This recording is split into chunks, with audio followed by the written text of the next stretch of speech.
എരുവേശി ഗ്രാമപഞ്ചായത്തിലാണ് ഞങ്ങൾ ഇന്ന് സ്ഥാനാർത്ഥിയുടെ ശബ്ദം തേടിയുള്ള യാത്രയിൽ എത്തി നിൽക്കുന്നത്. എരുവേശി ഗ്രാമപഞ്ചായത്തിലെ 6-ാം വാർഡിലെ പൂപ്പറമ്പിലാണ് ഞങ്ങളുള്ളത്. ഇവിടെ വാശിയേറിയ ഒരു ത്രികോണ മത്സരം നടക്കുന്ന ഒരു വാർഡ് കൂടിയാണ്. BJPയുടെ കരുത്തരായ സാരഥിയാണ് ഇവിടെ ജനവിധി തേടുന്നത് എന്നാണ് ഇവിടുത്തെ ഈ മത്സരത്തിന്റെ ഒരു പ്രത്യേകത. BJP ജില്ലാ ജനറൽ സെക്രട്ടറി കൂടിയായ അജികുമാർ കരിയിലാണ് നമ്മോടൊപ്പം ചേരുന്നത്. ഇദ്ദേഹമാണ് ഇവിടെ മത്സരിക്കുന്ന സ്ഥാനാർത്ഥിയോട് തന്നെ കാര്യങ്ങൾ നമുക്ക് ചോദിച്ചറിയാം. ഇത്തവണ ഇവിടെ താമര വിരിയുമോ? തീർച്ചയായും ഇത്തവണ താമര ഇവിടെ വിരിയും. ഇവിടെ നരേന്ദ്രമോദിജിയുടെ വികസന പ്രവർത്തനങ്ങൾ ഏറ്റവും കൂടുതൽ നടപ്പിലാക്കിയിട്ടുള്ള ഒരു വാർഡ് കൂടിയാണിത്. സാധാരണക്കാരൻ്റെ വിഷമങ്ങൾ മനസ്സിലാക്കി മുന്നോട്ട് പോകുന്ന, നഗ്നനേത്രങ്ങൾ കൊണ്ട് കണ്ടറിയാവുന്ന, ജനങ്ങൾക്ക് തൊട്ടറിയാൻ സാധിക്കുന്ന രീതിയിലുള്ള സമാനതകളില്ലാത്ത വികസന പ്രവർത്തനം ഈ 11 വർഷക്കാലം കൊണ്ട് നരേന്ദ്രമോദിജി ഭാരതത്തിൽ ആകമാനം നടത്തിയിട്ടുണ്ട്. അതുകൊണ്ട് ഈ നാട്ടിലെ ജനങ്ങൾ ഞങ്ങളുടെ എതിർ പാർട്ടിക്കാർ ഉന്നയിക്കുന്ന പോലെയുള്ള പ്രചരണങ്ങളിൽ നിന്നും മാറി നരേന്ദ്രമോദിക്ക് ശക്തി പകരുന്നതിന് വേണ്ടി, അദ്ദേഹത്തിൻ്റെ വികസനങ്ങൾ ഈ ഗ്രാമത്തിൽ നടപ്പിലാക്കുന്നതിന് വേണ്ടി എന്നെ വിജയിപ്പിക്കാൻ തയ്യാറായി നിൽക്കുകയാണ്. ഇവിടെ ത്രികോണ മത്സരം ആണല്ലോ നടക്കുന്നത്. അപ്പോൾ BJPക്ക് എത്രമാത്രം സ്വാധീനമുള്ള ഒരു മേഖല കൂടിയാണിത്? എരുവേശി പഞ്ചായത്തിലെ BJPക്ക് ഏറ്റവും കൂടുതൽ സ്വാധീനമുള്ള മേഖലയാണിത്. 2015 തെരഞ്ഞെടുപ്പിൽ ഞാനിവിടെ മത്സരിച്ചപ്പോൾ വളരെ ചെറിയ വോട്ടിന് കമ്മ്യൂണിസ്റ്റ് പാർട്ടിയുടെയും കോൺഗ്രസിൻ്റെയും ഇന്ത്യ മുന്നണി എന്ന് നമ്മളിപ്പോൾ വിളിക്കുന്ന മുന്നണി ഒരുമിച്ച് നിന്ന് രാത്രിയുടെ മറവിൽ തെറ്റായ രീതിയിലുള്ള കുപ്രചരണം ഇവിടുത്തെ ഒരു പ്രത്യേക മതവിഭാഗത്തിൻ്റെ ഇടയിൽ നടത്തിയതിൻ്റെ ഫലമായി തെറ്റിദ്ധരിപ്പിക്കപ്പെട്ട ഒരു സമൂഹം എനിക്ക് എതിരായി വോട്ട് ചെയ്തത് കൊണ്ടാണ് ഞാനിവിടെ അന്ന് പരാജയപ്പെടാനുള്ള കാരണമുണ്ടായത്. ഈ വാർഡിൽ നരേന്ദ്രമോദിയുടെ വികസന പ്രവർത്തനങ്ങൾ പറഞ്ഞു. ഈ ഗ്രാമങ്ങളിലേക്ക് വികസനങ്ങൾ എത്തിക്കുന്നതിന് ഫസ്റ്റ് കൊടുക്കുന്ന പ്രയോറിറ്റി ഈ പൂപ്പറമ്പ് വാർഡിൽ എന്തായിരിക്കും ചെയ്യുക? ഫസ്റ്റ് കൊടുക്കുന്നത് നമ്മുടെ ഗ്രാമീണ റോഡുകൾ, പ്രധാന വീതികളല്ല, ഗ്രാമീണ റോഡുകൾ പൊട്ടിപ്പൊളിഞ്ഞ് ഗതാഗത യോഗ്യമല്ലാതെ ആയിരിക്കുകയാണ്. അതുപോലെ തന്നെ ഒരു 30ഓളം കുടുംബങ്ങൾ താമസിക്കുന്ന ഒരു പഞ്ചായത്ത് റോഡ് ഇത്രയും വർഷക്കാലം UDFും LDFും സംയുക്തമായി ഇവിടെ ഭരിച്ചിട്ടും മെമ്പർമാരായിട്ടും ഒരു ഈ കേരളത്തിൽ തന്നെ അങ്ങനെ റോഡുണ്ടോ എന്ന് സംശയിക്കുകയാണ്. ആ റോഡ് മുൻകാല പ്രാബല്യത്തോടുകൂടി ഞാൻ ചുമതലയേറ്റ് കഴിഞ്ഞാൽ ഏറ്റവും ഫസ്റ്റ് എനിക്ക് കിട്ടുന്ന ആനുകൂല്യം അവിടെ ഉപയോഗിച്ചുകൊണ്ട് ആ റോഡ് നവീകരിക്കും. അതുപോലെ ഈ സ്കൂള് ഹൈസ്കൂളായി ഉയർത്തുന്ന നടപടികൾ ഞങ്ങൾ സ്വീകരിക്കും. അതുപോലെ ഇവിടെ എല്ലാ സമൂഹവും മൃതദേഹം സംസ്കരിക്കുന്നതിന് വേണ്ടിയിട്ടുള്ള പൊതു ശംശാനമുണ്ട്, അത് സൗന്ദര്യവൽക്കരണം അടക്കം നടത്തി ആകർഷകമാക്കും. അതുപോലെ ഹോസ്പിറ്റൽ, നമ്മുടെ PHC, ഇന്ന് സാധാരണക്കാരായ എല്ലാവരും ഉപയോഗിക്കുന്ന ഹോസ്പിറ്റലിൻ്റെ നവീകരണം സാധ്യമാകുന്ന രീതിയിലുള്ള പ്രവർത്തനങ്ങൾ ഞങ്ങൾ നടത്തും. അതുപോലെ ഇവിടെ കൃഷി സിഞ്ചാ യോജന വഴി ഒരു ചെക്ക് ഡാം ഇവിടെയുണ്ട്. ഇവിടെ കൃഷിക്കാരുടെ മേഖലയാണിത്. അവർക്ക് കൂടുതൽ നീളത്തിൽ ദൈർഘ്യമേറിയ സ്ഥലങ്ങളിലേക്ക് വെള്ളം ശേഖരിക്കുന്നതിനാവശ്യമായ രീതിയിൽ ചെക്ക് ഡാം ഉയർത്തി അല്ലെങ്കിൽ ക്രോസ് വേ ഉണ്ടാക്കിക്കൊണ്ട് വെള്ളം സ്റ്റോർ ചെയ്ത് കൃഷിക്കാർക്ക് ആവശ്യമായ സഹായം കൂടി ചെയ്യാൻ വേണ്ടിയാണ് ഉദ്ദേശിക്കുന്നത്. ഈ മറ്റു വാർഡുകളിൽ നിന്ന് വ്യത്യസ്തമായിട്ട് ഇവിടെ ഈ വികസന പ്രവർത്തനങ്ങളുടെ മുരടിപ്പുള്ള വാർഡാണോ? ശരിക്കും ഇവിടെ നേരത്തെ ഭരിച്ചുകൊണ്ടിരിക്കുന്ന ഏത് മുന്നണിയാണ് ഈ വാർഡിൽ ഭരിച്ചുകൊണ്ടിരിക്കുന്നത്? ഇവിടെ LDFിൻ്റെ മെമ്പറാണ് 15 വർഷക്കാലമായി ഇവിടെ തുടരുന്നത്. പഞ്ചായത്ത് ഭരിക്കുന്നത് UDFിൻ്റെ ഭരണവുമാണ്. പഞ്ചായത്ത് UDF ഭരിക്കുന്നത് കൊണ്ട് LDFിൻ്റെ മെമ്പറായി തീർന്നത് കൊണ്ട് ഈ കാര്യങ്ങൾ എരുവേശി പഞ്ചായത്തിൻ്റെ ഭരണമെന്ന് പറഞ്ഞാൽ അത് കുറച്ച് നീട്ടി പറയേണ്ടി വരും. 10 മെമ്പർമാരെ മൃഗീയ ഭൂരിപക്ഷത്തിൽ ജയിപ്പിച്ചിട്ടുള്ള ഒരു പഞ്ചായത്താണ് എരുവേശി പഞ്ചായത്ത്. പക്ഷേ ഇവിടെ കോൺഗ്രസിലെ ഗ്രൂപ്പ് വഴക്കിൻ്റെ ഭാഗമായി 5 മെമ്പർമാർ ഒരു ഗ്രൂപ്പും 5 മെമ്പർമാർ മറ്റൊരു ഗ്രൂപ്പുമായി തിരിഞ്ഞ് പ്രതിപക്ഷത്ത് കോൺഗ്രസിൻ്റെ തന്നെ 5 മെമ്പർമാർ നിൽക്കുന്ന ഒരു സാഹചര്യമാണുള്ളത്. അപ്പോൾ കഴിഞ്ഞ തവണ 14 മെമ്പർമാരാണ് ഉണ്ടായിരുന്നത്, 4 മെമ്പർമാർ LDFിനായിരുന്നു. ഈ ഒരു ഘട്ടത്തിൽ മത്സരിച്ച പ്രസിഡന്റിൻ്റെ കൂടെ ഒരു കാരണം വെച്ചാലും പദ്ധതികൾ വിജയിപ്പിക്കുന്നതിന് ആവശ്യമായ നിയമനിർമ്മാണം നടത്തുമ്പോൾ അതിന് ഭൂരിപക്ഷം ലഭിക്കുന്നതിന് വേണ്ടി ഇവിടുത്തെ 4 CPMകാരെയും കൂട്ടിയിട്ട് ഒരു കുറുമുന്നണി ഉണ്ടാക്കി ഭരിക്കുകയാണ് ചെയ്തത്. 2.5 വർഷം കഴിയുമ്പോൾ തിരിച്ച് 5 ആൾക്കാരുള്ളവർക്ക് ഭരണം കൈമാറി. അപ്പോൾ ആദ്യം ഭരണത്തിൽ ഇരുന്നവർ കോൺഗ്രസിൻ്റെ മെമ്പർമാർ സഹകരിച്ചില്ല. അവരും ഈ 4 CPMൻ്റെ ആൾക്കാരെ കൂട്ടിയാണ് ഈ നാട് ഭരിച്ചിട്ടുള്ളത്. എന്നിരുന്നാലും വൈരാഗ്യ ബുദ്ധിയോടുകൂടി ഈ വാർഡിനെ യാതൊരു തരത്തിലുള്ള വികസനത്തിലേക്കും എത്തിക്കുന്ന ഒരു കാര്യം, 1 രൂപയുടെ ഫണ്ട് പോലും കൊടുക്കാതെ കേന്ദ്ര ഗവൺമെന്റ് നൽകിയിരിക്കുന്ന ഫണ്ട് ഉപയോഗിച്ച് അത് തങ്ങളുടേതാണ് എന്ന് ഈ നാട്ടിലെ ജനങ്ങളെ തെറ്റിദ്ധരിപ്പിച്ചുകൊണ്ട് നടന്ന വികസനമല്ലാതെ, ഇപ്പോൾ ഹോസ്പിറ്റൽ തന്നെ ചെറിയ വികസന പ്രവർത്തനം നടന്നിട്ടുണ്ട്. NHM, നാഷണൽ ഹെൽത്ത് മിഷൻ എന്ന് പറയുന്ന നമ്മളുടെ കേന്ദ്ര ഗവൺമെന്റ് പദ്ധതിയുടെ ഭാഗമായിട്ടാണ് ആ ഫണ്ട് ലഭിച്ചിരിക്കുന്നത്. ഇപ്പൊ അവിടെ തന്നെ പോയാൽ നമുക്ക് കാണാൻ കഴിയും, ആയുഷ്മാൻ ആരോഗ്യ മന്ദിർ എന്നാണ് അവിടെ എഴുതിയിരിക്കുന്നത്. അപ്പോൾ NHM സ്കീം കൊണ്ടാണ് പാസ്സാക്കിയിരിക്കുന്നത്. സമഗ്ര ശിക്ഷ അഭിയാനിലും ഇപ്പോൾ ഏറ്റവും അടുത്ത് PM ശ്രീയും വഴി വലിയ രീതിയിലുള്ള ഫണ്ട് ഇവിടെ സ്കൂളുകൾക്ക് ലഭിക്കാൻ വേണ്ടി പോവുകയാണ്. ഹൈടെക് ആയിട്ടുള്ള ക്ലാസ് മുറികൾ ഇവിടെ സ്ഥാപിക്കപ്പെടാൻ പോവുകയാണ്. ഇതൊക്കെ നരേന്ദ്രമോദിയുടെ വികസന പ്രവർത്തനം. പഞ്ചായത്ത് വാർഡ് CPM-ഉം പഞ്ചായത്ത് കോൺഗ്രസും ഭരിച്ച് ഒരു കുറുമുന്നണിയായി നിന്നിട്ട് പോലും ഇവിടെ ഒരു തരത്തിലുള്ള വികസനവും നടത്താൻ അവരെ കൊണ്ട് സാധിച്ചിട്ടില്ല. ഇവിടെ 15 സീറ്റിലും NDA സ്ഥാനാർത്ഥിയെ നിർത്തി ശക്തമായ ഒരു മത്സരം സംഘടിപ്പിക്കുക. മറ്റ് പഞ്ചായത്തിൽ നിന്ന് വ്യത്യസ്തമായിട്ട് എല്ലാ സീറ്റിലും BJP മത്സരിക്കുന്നത് പ്രത്യേക കൂടി ഏരുശി പഞ്ചായത്തിനുണ്ട് ഇത്തവണ. അപ്പോൾ എല്ലാ വാർഡുകളിലും ഇതേ തുല്യതയുള്ള മത്സരം നടക്കാൻ സാധ്യതയുണ്ട്. എങ്ങനെ? പ്രധാനമായും 3-4 വാർഡുകളിലാണ് ഞങ്ങൾ ഫോക്കസ് ചെയ്ത് മത്സരിക്കുന്നത്. വിജയിക്കാൻ സാധ്യതയുള്ള 4ഓളം വാർഡുകളാണ് ഇവിടെയുള്ളത്.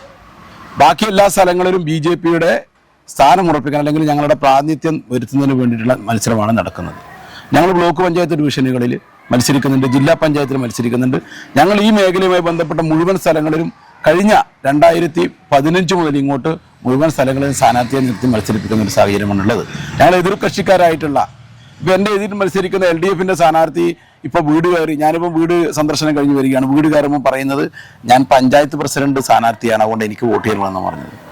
വലിയ പാർട്ടിയായിട്ടുള്ള കേഡർ പാർട്ടിയായിട്ടുള്ള കേരളം മൊത്തം വ്യാപിക്കുന്ന ചങ്കിലെ ഞങ്ങളുടെ കേരളം എന്ന് പറയുന്ന കേരളം എന്ന് പറയുന്ന ഈ കമ്മ്യൂണിസ്റ്റ് പാർട്ടിക്കാരൻ അരിവാൾ ചുറ്റിയ നക്ഷത്രത്തിൽ 5 സ്ഥലത്താണ് മത്സരിക്കുന്നത്. 10 സ്ഥലത്ത് മുമ്പ് ഇവരുടെ കമ്മ്യൂണിസ്റ്റിന്റെ നേതാവ് പറഞ്ഞ പോലെ ഞങ്ങളെ ദേശീയ സ്ഥാനം നഷ്ടപ്പെടുമ്പോൾ നമ്മൾ ഈനാമ്പേച്ചിയും മരപ്പെട്ടിയും കൊണ്ട് മത്സരിക്കേണ്ടി വരും, ചിഹ്നത്തിൽ മത്സരിക്കേണ്ടി വരുമെന്ന് പറയുന്ന പോലെ ഈ ഏരുവേശി പഞ്ചായത്തിൽ 10 വാർഡുകളിൽ സ്വതന്ത്രന്മാരെയാണ് അവർ പിന്തുണക്കുന്നത്. അത് അവർ ജനങ്ങളെ അഭിമുഖീകരിക്കുന്ന ഈ സംസ്ഥാന ഗവൺമെന്റിന്റെ കെടുകാര്യസ്ഥതയിൽ വിരളി പൂണ്ട പേടിച്ച ജനങ്ങളെ കാണാൻ പാർട്ടിയുടെ ചിഹ്നത്തിൽ മത്സരിച്ച് അവരെ സമീപിക്കാനുള്ള പേടി കൊണ്ടാണ് അവർ അതേ രീതിയിൽ മത്സരിക്കുന്നത്. നേരെ മറിച്ച് കോൺഗ്രസ്സിൽ അധികാര കൊതിമൂത്ത് കടൽക്കിഴവന്മാരായ ആൾക്കാരടക്കം 7 സ്ഥലത്താണ് അവർക്ക് റിവലുകളുള്ളത്. 7 സ്ഥലത്ത് റിവലുകളുണ്ട്. അപ്പോൾ ഇരു മുന്നണികളിലും പ്രശ്നങ്ങളാണ്.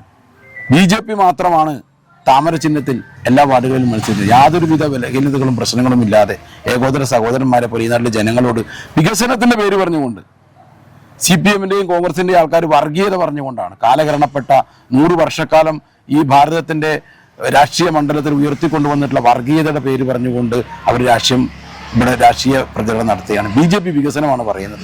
നരേന്ദ്രമോദിയുടെ ആത്മനിർഭർ ഭാരത് എന്ന സങ്കല്പത്തിൽ, വികസിത ഭാരതം എന്ന സങ്കല്പത്തിൽ വികസിത കേരളവും വികസിത കണ്ണൂരും വികസിത ഏരുവേശി പഞ്ചായത്തും വികസിത പൂപ്പറമ്പും എന്നാണ് ഞങ്ങൾക്ക് പറയാനുള്ളത്. എൻ്റെ എതിര് നിൽക്കുന്ന രാഷ്ട്രീയ കക്ഷിയുടെ ആൾക്കാരോട് ഒരു വികസനത്തിന്റെ സമ്പാദത്തിന് ഞാൻ തയ്യാറാണ്. വർഗീയതയുടെയും മറ്റ് കുൽസിത പ്രചരണങ്ങളിൽ നടത്താതെ വികസനത്തിന്റെ കാര്യം ചർച്ച ചെയ്യാൻ തയ്യാറുണ്ടെങ്കിൽ അവരോട് ഞങ്ങൾ സംവദിക്കാൻ തയ്യാറാണ് എന്നാണ് ഈ അവസരത്തിൽ പറയുന്നത്. അപ്പോൾ കൃത്യമായ കേന്ദ്ര ഗവൺമെന്റ് നരേന്ദ്രമോദി വിഭാവനം ചെയ്ത സമഗ്രമായ പദ്ധതികൾ മുൻനിർത്തിക്കൊണ്ടാണ് BJP സ്ഥാനാർത്ഥി ഇവിടെ വോട്ടുകൾ അഭ്യർത്ഥിക്കുന്നത്. തികച്ചും വ്യത്യസ്തമായ ഒരു മത്സരം തന്നെയാണ് ഏരുവേശി പഞ്ചായത്തിലെ. ഇവിടെ ഇത്തവണ താമര വിരിയും എന്ന് തന്നെയാണ് ഈ സ്ഥാനാർത്ഥിയും ഈ മുന്നണിയും അവകാശപ്പെടുന്നത്. UDF-ന്റെ സ്ഥാനാർത്ഥി NK ശ്രീനാഥാണ് നമ്മോടൊപ്പം ചേരുന്നത്. പ്രചരണ പ്രവർത്തനങ്ങൾ അവസാന ഘട്ടത്തിലാണ്. ചെറിയ ഒരു സമയം മാത്രമേ നമുക്ക് മുമ്പിലുള്ളൂ. എത്രത്തോളം ആത്മവിശ്വാസമുണ്ട്? ഞാൻ ഈ തെരഞ്ഞെടുപ്പ് ഗോതയിലേക്ക് ഇറങ്ങിയിരിക്കുന്നത്, നമുക്കറിയാം ഇവിടെ ഏരുവേശി ഗ്രാമപഞ്ചായത്ത് 20 വർഷമായിട്ട് ഏരുവേശി ഗ്രാമപഞ്ചായത്താണ് ഇവിടെ ഭരിച്ചുകൊണ്ടിരിക്കുന്നത്. കോൺഗ്രസ് ആണ് ഭരിച്ചുകൊണ്ടിരിക്കുന്നത്. 15 വർഷമായി തുടർച്ചയായി ഇവിടെ ഈ വാർഡിൽ LDF ആണ് ഭരിക്കുന്നത്. അതിൻ്റെതായ വികസനങ്ങളൊന്നും ഇവിടെ എത്തിക്കാൻ പറ്റിയിട്ടില്ല. അത് ജനങ്ങളുടെ മുന്നാകെ ഞാൻ തുറന്നു കാണിച്ചുകൊണ്ടാണ് എൻ്റെ പ്രചരണ രംഗവുമായി മുന്നോട്ട് പോകുന്നത്. ആ ഒരു ആത്മവിശ്വാസത്തോട് തന്നെയാണ്, ജയിക്കുന്നില്ല 100% ആത്മവിശ്വാസത്തോടുകൂടിയാണ് ഞാൻ പ്രചരണ രംഗത്തും മത്സരരംഗത്തുള്ളത്. ഇവിടെ ഇപ്പം ശക്തമായ ത്രികോണ മത്സരമാണ് നടക്കുന്നതെന്ന് അവകാശവാദം BJP ഉൾപ്പെടെ ഉന്നയിക്കുന്നുണ്ട്. ശരിക്കും ത്രികോണ മത്സരമാണോ ഈ വാർഡിൽ നടക്കുന്നത്? തീർച്ചയായും അല്ല. എന്താണെന്ന് വെച്ചാൽ ഇവിടെ ഒരു UDF-ന്റെ ഒരു തികച്ചും ആധിപത്യമുള്ള ഒരു മേഖലയാണ്. ഇവിടെ മുമ്പൊക്കെ നമ്മൾ 2 പ്രാവശ്യം ഇവിടെ ഭരണം വാർഡ് പിടിച്ചെടുത്തിട്ടുണ്ടെങ്കിലും നമുക്കൊരു ചെറിയൊരു വാർഡ് സ്ഥാനാർത്ഥി നിർണയത്തിലും അതൊക്കെ ആയതുകൊണ്ടാണ് നമുക്ക് കപ്പനും ചുണ്ടിനും ഇടയിൽ നമുക്ക് ഈ വാർഡ് നഷ്ടപ്പെട്ടുകൊണ്ടിരിക്കുന്നത്. അത് ഈ പ്രാവശ്യം എന്തായാലും നമ്മൾ തിരിച്ചു പിടിക്കും എന്നുള്ള ഒരു ഒറ്റ പ്രതീക്ഷയിലാണ് നമ്മൾ മുന്നോട്ട് പോയിക്കൊണ്ടിരിക്കുന്നത്. ഇവിടെ ഈ വാർഡിൽ ആദ്യം ഒരു വാർഡ് മെമ്പറായി തിരഞ്ഞെടുക്കുകയാണെങ്കിൽ ആദ്യം പ്രഥമ പരിഗണന നൽകുന്നത് ഏത് വിഷയത്തിനായിരിക്കും? പ്രഥമ പരിഗണന എന്ന് പറഞ്ഞാൽ ഇപ്പോഴും എരുവേശി ഗ്രാമപഞ്ചായത്തിന്റെ പല ഭാഗങ്ങളിലും നല്ല റോഡുകളും പാലങ്ങളും ഒക്കെ ഇവിടെ ആയിട്ടുണ്ട്. അതുപോലെ തന്നെ ഇവിടെ ഇനിയും ടാറിങ് പൂർത്തിയാകാത്ത പല പ്രദേശങ്ങളും ഞാൻ ഈ പ്രചരണ രംഗവുമായി നടന്നു പോകുമ്പോൾ കണ്ടിട്ടുണ്ട്. ആ ഒരു റോഡ് വികസനവും തന്നെ ആയിരിക്കും എൻ്റെ ആദ്യ ഒരു വികസനം എന്ന് പറയാം. അതുപോലെ തന്നെ നമുക്കറിയാം ഒരു വ്യവസായ എസ്റ്റേറ്റ് ഉണ്ട് താഴെ. ആ ഒരു വ്യവസായ എസ്റ്റേറ്റ് കുടുംബശ്രീ യൂണിറ്റുകളെ ഉൾപ്പെടുത്തിയിട്ട് ഒരു വ്യവസായ യൂണിറ്റ് കുടുംബശ്രീ പ്രവർത്തകരെ പോലെ കണ്ടെത്തി അത് നടപ്പിലാക്കണം എന്ന ഒരു ഉദ്ദേശമുണ്ട്. ഇവിടെ മത്സരരംഗത്തുള്ളത് CPM-ന്റെ ആയാലും മുതിർന്ന ഒരു ഏരിയ കമ്മിറ്റി അംഗം, അതുപോലെ BJP-ന്റെ ആണെങ്കിൽ ജില്ലാ കമ്മിറ്റിയുടെ മെയിൻ ഉത്തരവാദിത്തം ഭാരവാഹിത്വമുള്ള ഒരാൾ. ഇവരെ കുറിച്ചുള്ള അഭിപ്രായം എന്താണ്? സ്ഥാനാർത്ഥിയെ കുറിച്ചുള്ള CPM-ന്റെ സ്ഥാനാർത്ഥിയെ പറ്റി നമുക്ക് എല്ലാവർക്കും മുമ്പേ പരിചയമുണ്ട്. നമുക്കറിയാം ഇതിനു മുമ്പ് ഒരു ബാങ്ക് ഇലക്ഷൻ നടന്നിരുന്നു. ആ ഒരു ബാങ്ക് ഇലക്ഷൻ നിങ്ങളുടെ പഴയ വിഷ്വലൊക്കെ പരിശോധിച്ച് കഴിഞ്ഞാൽ നിങ്ങൾക്ക് മനസ്സിലാവുന്നതാണ്. നമ്മൾക്ക് UDF-ന്റെ പ്രവർത്തകർക്കും അവിടെ നമ്മളെ വോട്ടർമാരെയും പോലും അടിച്ച് ഓടിച്ചുകൊണ്ടിരിക്കുന്ന ഒരു പ്രവണതയാണ് ഈ CPM-ന്റെ മെമ്പർ ഇവിടെ മത്സരിക്കുന്ന സ്ഥാനാർത്ഥിയുടെ ഭാഗത്ത് നിന്ന് ഉണ്ടായിരിക്കുന്നത്. നമുക്കറിയാം BJP-ന്റെ ആണെങ്കിൽ ഇവിടെ ഒരു 100-120 വോട്ട് മാത്രമേ അവർക്ക് ഇവിടെ ഉള്ളൂ, മേൽക്കൈ ഉള്ളൂ. അത് എന്തായാലും ആ ഒരു BJP-ന്റെ സ്ഥാനാർത്ഥിയുടെ എന്തായാലും മത്സരിച്ച് ജയിക്കാൻ പോകുന്നില്ല എന്ന് ജനങ്ങൾക്കും അറിയാം. ആ ഒരു ആത്മവിശ്വാസം നമുക്കുണ്ട്. ഇത്തവണ എന്തായാലും LDF എരുവേശി പഞ്ചായത്തിന്റെ ഭരണസാരഥ്യം ഏറ്റെടുക്കുമെന്നാണ് അവർ അവകാശപ്പെടുന്നത്. അതിനുള്ളൊരു സാധ്യത കാണുന്നു. 100% തെറ്റായ ഒരു പ്രവണത ഇതാണത്. എന്തായാലും UDF തന്നെയാണ് എരുവേശി പഞ്ചായത്ത് ഭരിക്കാൻ പോകുന്നത്.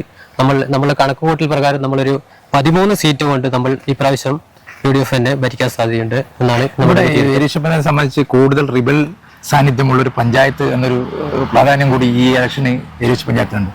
അത് എത്രത്തോളം ഈ പഞ്ചായത്തിൽ മുന്നണിക്ക് ഒരു വിരുദ്ധമായ ഇതിലുണ്ട്? ഇപ്പോൾ ജനകീയ പിന്തുണ നഷ്ടപ്പെട്ട് ഒരു റിബലുകളുടെ സാന്നിധ്യം കൂടുതലുള്ള പഞ്ചായത്ത് നിലക്ക് അങ്ങനെ ഒരു അലോസരപ്പെടുത്തൽ മുന്നണിക്കുണ്ടോ? ഒന്നുമില്ല, ഒന്നുമില്ലാത്തൊരു ഇതാണ്. നമ്മൾ ഐക്യ ജനാധിപത്യ മുന്നണി നല്ല രീതിയിലുള്ള പ്രചരണമായി മുമ്പോട്ട് പോകുന്നുണ്ട്. റിബലിനൊന്നും ഇവിടെ ഒരു സ്ഥാനമില്ലാന്ന് നമുക്ക് ഈ ഇലക്ഷൻ കഴിയുമ്പോൾ നമുക്ക് ജനങ്ങൾക്ക് മനസ്സിലാവും.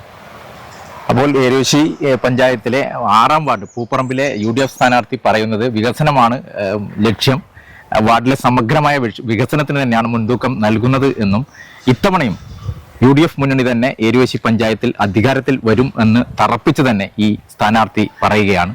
എരുവേശി ഗ്രാമപഞ്ചായത്തിലെ 6-ാം വാർഡായ പൂപ്പറമ്പിൽ ഇവിടെ LDF സ്ഥാനാർത്ഥിയായി മത്സരരംഗത്തുള്ളത് KP ദിലീപാണ്. സ്ഥാനാർത്ഥിയോട് തന്നെ നമുക്കിവിടുത്തെ കാര്യങ്ങൾ ചോദിച്ചറിയാം. അവസാന ഘട്ട പ്രചരണ പ്രവർത്തനങ്ങളിലാണ്. ഇനി അത്രയും മണിക്കൂറുകൾ നമുക്ക് മുമ്പിലുള്ളൂ. ആത്മവിശ്വാസം എത്രത്തോളം ഉണ്ട്? 100% ആത്മവിശ്വാസത്തിലാണ് മുന്നോട്ട് പോയിക്കൊണ്ടിരിക്കുന്നത്. വലിയ വിജയം 6-ാം വാർഡ് നേടുമെന്ന് ഉറപ്പായ ഒരു ഘട്ടമാണ് തെരഞ്ഞെടുപ്പ് എന്നതിന്റെ അവസാന ഘട്ടം നമുക്ക് മനസ്സിലാക്കാൻ വേണ്ടി സാധിക്കുന്നത്. പൂപ്പറമ്പ് പ്രത്യേകിച്ച് നമ്മൾ പ്രധാന 2 കാര്യങ്ങളാണ് ജനങ്ങളുടെ മുമ്പേ വെക്കുന്നത്. ഒന്ന്, പൂപ്പറമ്പിന്റെ വികസന തുടർച്ചയായി LDF-ന്റെ ജനപ്രതിയുള്ള പൂപ്പറമ്പ് വാർഡ് വലിയ വികസനമാണ് കഴിഞ്ഞ 5 വർഷക്കാലം നടത്താൻ വേണ്ടി സാധിച്ചിട്ടുള്ളത്. അതിന് തുടർച്ചയായിട്ടാണ് ഇപ്പോൾ ജനങ്ങളുടെ മുമ്പാകെ അഭിമാനത്തോടെ ഞങ്ങൾ വോട്ടഭ്യർത്ഥിക്കുന്നത്. അതോടൊപ്പം തന്നെ പൂപ്പറമ്പിന്റെ പ്രത്യേക സാഹചര്യത്തിൽ പൂപ്പറമ്പിലെ മതസാഹോദര്യം കാത്തു സംരക്ഷിക്കാനുള്ള പോരാട്ടം കൂടിയായിട്ട് ഞങ്ങൾ ഇത് കാണുകയാണ്. കാരണം സ്വാഭാവികമായി കഴിഞ്ഞ എല്ലാ തെരഞ്ഞെടുപ്പിലും കാണുന്നത് ഇവിടെ BJP കോൺഗ്രസ് ബാന്ധവം എല്ലാ തെരഞ്ഞെടുപ്പിലും ഉണ്ടാവാറുണ്ട്. അത് ഇപ്രാവശ്യം ഞങ്ങൾ പ്രതീക്ഷിക്കുന്നു. പക്ഷെ അതെല്ലാം മറികടന്നുകൊണ്ട് വലിയ ഭൂരിപക്ഷത്തെ LDF ജയിക്കുന്ന കാര്യത്തിൽ ഒരു തർക്കമില്ല. ഇവിടെ ശരിക്കും ത്രികോണ മത്സരമാണ് എന്ന് BJP അവകാശപ്പെടുന്നുണ്ട്. ശരിക്കും അങ്ങനെ ഒരു ത്രികോണ മത്സരത്തിന്റെ സാഹചര്യം പൂപ്പറമ്പിലില്ല. കാരണം BJP-ക്ക് 100 താഴെ വോട്ട് മാത്രമേ ഇവിടെയുള്ളൂ. പക്ഷേ അവരെല്ലാ ഘട്ടത്തിലും കോൺഗ്രസിന്റെ വോട്ട് പ്രതീക്ഷിച്ചുകൊണ്ടാണ് മത്സരിക്കുന്നത്. കഴിഞ്ഞ തെരഞ്ഞെടുപ്പ് ഇതേ സ്ഥാനാർത്ഥി മത്സരിച്ചപ്പോഴും കോൺഗ്രസിന്റെ വോട്ട് നേടിയിട്ടാണ് അവർ 10-200 വോട്ട് എത്തിയിട്ടുള്ളത്. ഇതാണ് BJP-യുടെ സാധ്യത. അതിൽ കൂടെ സാധ്യത BJP-ക്ക് പാടില്ല. BJP-യുടെ ജില്ലാ നേതാവ് ഉൾപ്പെടെയാണ് ഇവിടെ മത്സരരംഗത്തുള്ളത്. അപ്പോൾ BJP പറയുന്നത് ഇവിടെ ത്രികോണ മത്സരം നടക്കുന്നു, ഈ വാർഡ് പിടിക്കാൻ ഞങ്ങൾ പോകുന്നു, ഇത്തവണ താമര വിരിയും ഈ വാർഡിൽ എന്നൊരു അവകാശവാദം നമ്മോട് തന്നെ BJP ഉന്നയിച്ചിട്ടുണ്ട്. എന്താണ് പ്രതികരണം? BJP-ക്ക് ഒരു ഘട്ടത്തിലും പൂപ്പറമ്പിൽ താമര വിരിക്കാൻ കഴിയില്ല എന്നുള്ളതാണ്.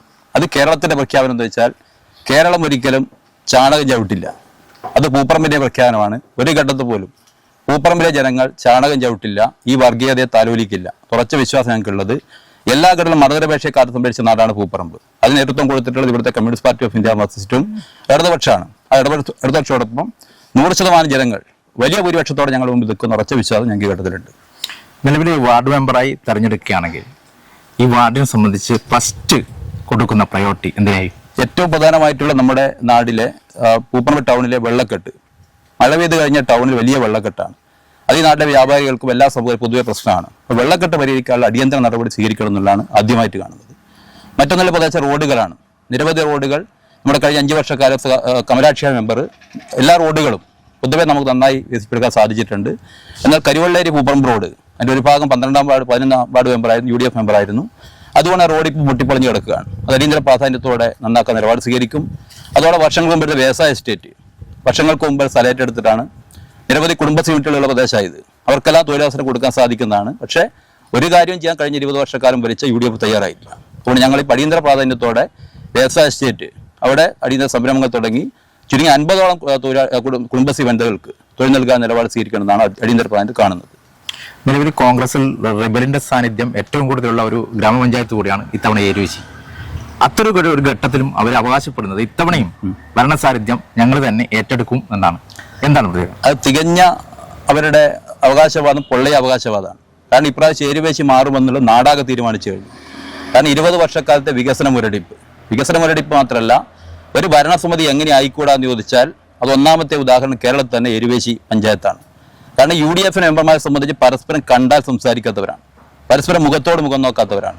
ഈ 5 വർഷക്കാലം ഒരു ഭരണസമിതി യോഗം പോലും ഫലപ്രദമായി നടത്താൻ പോലും സാധിക്കാത്ത ഭരണസമിതിയാണ് 5 വർഷക്കാലം ഏരുവേശി ഭരിച്ചിട്ടുള്ളത്. അതുകൊണ്ട് ഏരുവേശി മുഴുവൻ ജനങ്ങളും കക്ഷി രാഷ്ട്രീയ വേദന എല്ലാവരും പറയുന്നത് ഏരുവേശി മാറണം എന്നുള്ളതാണ്. ആ ഗ്രൂപ്പ് തർക്കത്തിന്റെ ഭാഗമാണ് ഇപ്പം നമ്മൾ കണ്ടു പറഞ്ഞാൽ നിങ്ങൾ സൂചിപ്പിച്ചതുപോലെ 7 വാർഡ് റിബലാണ്. ആ റിബലെല്ലാം വലിയ രീതിയിൽ മത്സരം ഉറച്ചു വെക്കുകയാണ്. ഒരു സംശയവും വേണ്ടതില്ല, ഏരുവേശി പ്രാവശ്യം ഇടതുപക്ഷത്തേക്കാണ്. ഇടതുപക്ഷം വലിയ വിജയം ഏരുവേശി നേടുന്നതായി ഒരു തർക്കവും. ഇപ്പോൾ ഈ ഏരുവേശി ഗ്രാമപഞ്ചായത്തിന്റെ ഭരണസാന്നിധ്യവും LDF ഏറ്റെടുക്കും എന്ന് തന്നെയാണ് സ്ഥാനാർത്ഥി ദിലീപ് ഇവിടെ പറയുന്നത്. അതുപോലെ വികസനം തന്നെയാണ്, തുടർന്ന് വന്ന വികസന പദ്ധതികൾ തുടരും എന്ന് തന്നെയാണ് സ്ഥാനാർത്ഥിയും സൂചിപ്പിക്കുന്നത്. കമ്മ്യൂണിസ്റ്റ് കർഷക പ്രസ്ഥാനങ്ങളിലൂടെയും CPIMന്റെ ഏരിയ കമ്മിറ്റി അംഗവും CIT-ന്റെ മുൻനിര നേതാവുമായിട്ടുള്ള KP ദിലീപ് എല്ലാവിധ ആശംസകളും, വിജയിച്ചു വരട്ടെ എന്നുള്ള എല്ലാവിധ ആശംസകളും ഭാവങ്ങളും. Thank you.